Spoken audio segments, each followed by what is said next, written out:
Notre bébé va naître avec une fente palatine. Qu'est-ce que cela implique? Grossesse, naissance, première semaine de vie? Qui va pouvoir répondre aux inquiétudes des parents? Camille et Nicolas viennent d'apprendre lors d'une échographie que leur bébé va naître avec une fente palatine. L'annonce de la malformation. C'est le plus souvent lors de l'échographie de la 20e semaine de grossesse que le diagnostic de fente palatine est évoqué par le médecin. Ainsi, 80% des naissances d'enfants porteurs de fente labiale, des lèvres, labio-alvéolaires, lèvres et gencives, ou labio-palatine, lèvres et palais, ont fait l'objet d'un diagnostic anténatal. Ce sont des malformations bien visibles à l'échographie.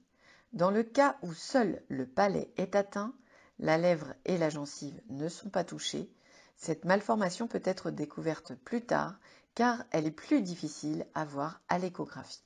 Du point de vue strictement médical, un tel diagnostic entraîne une discussion par un centre du diagnostic prénatal qui pourra évaluer l'existence et les conséquences d'éventuelles malformations associées.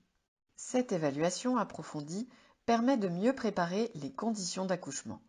Dans le cas de malformations associées, cette évaluation permet aussi d'éclairer au mieux les parents dans leur décision de poursuivre ou non la grossesse. L'orientation en centre MAFAS. Un tel diagnostic est d'un tel retentissement qu'il est essentiel que les futurs parents soient reçus au plus tôt par une équipe spécialisée dans le suivi des fentes, un centre MAFAS. Ils sont au nombre de 24, 23 en métropole et 1 à La Réunion. Labellisés et garantissent une qualité de soins par une équipe pluridisciplinaire indispensable dans ce type de suivi. Reçus rapidement, les parents sont mieux informés et ne resteront pas dans l'incertitude des conséquences de cette malformation sur la vie de leur enfant et de la famille. Quel que soit le type de fente, les parents devront être avant tout rassurés sur la respiration et l'alimentation de l'enfant à la naissance, ainsi que sur le protocole de réparation esthétique et fonctionnelle à venir.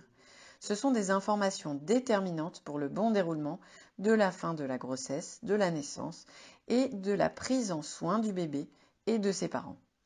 Le réseau de soins de proximité, médecins traitants, sages-femmes, gynécologues, sera également indiqué. Plus tard, si un suivi orthophonique est nécessaire, ce professionnel se mettra en lien avec le centre MAFAS.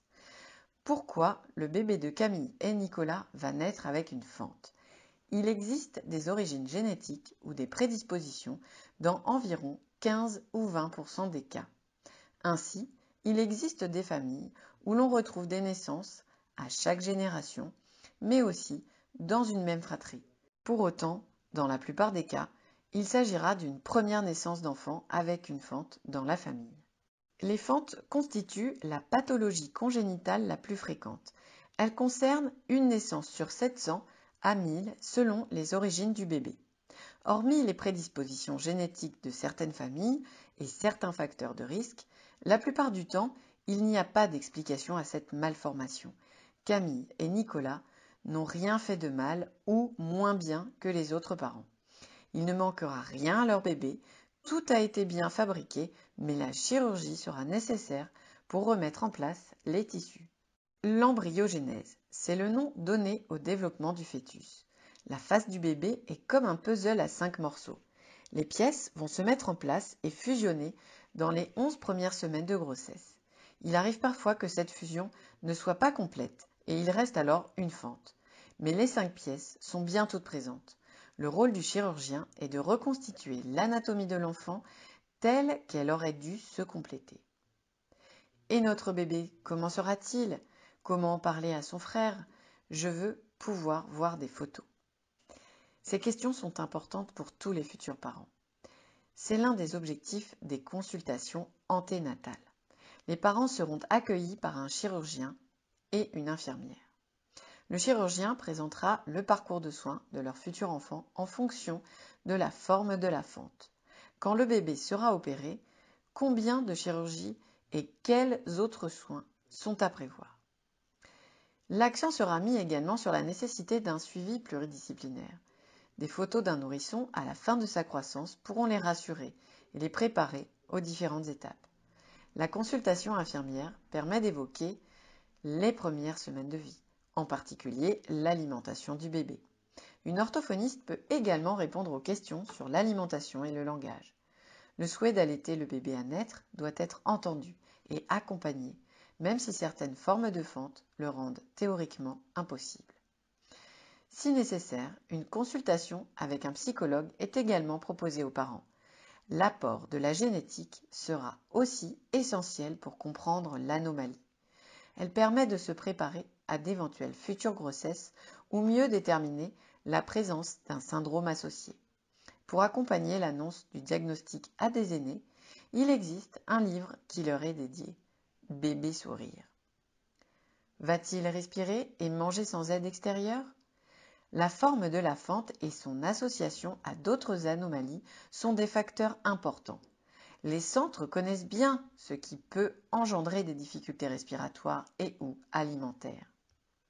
En l'absence d'un syndrome associé, le bébé né avec une fente palatine s'alimentera avec plus d'efforts, mais il s'alimentera et respirera normalement, car il dispose de tout ce qui est nécessaire pour le faire. Soutenir les parents dans leur choix alimentaire est fondamental, désir d'allaitement ou non. L'équipe soignante et le pédiatre de ville seront aussi présents pour les accompagner. Les fentes palatines sont la première pathologie congénitale. L'annonce du diagnostic est toujours un choc pour les parents, qui s'interrogent forcément sur le visage de leur enfant et ses futures aptitudes à manger, respirer, parler et grandir comme les autres. Ils doivent donc être accompagnés au plus tôt par une équipe pluridisciplinaire dans un centre spécialisé MAFAS.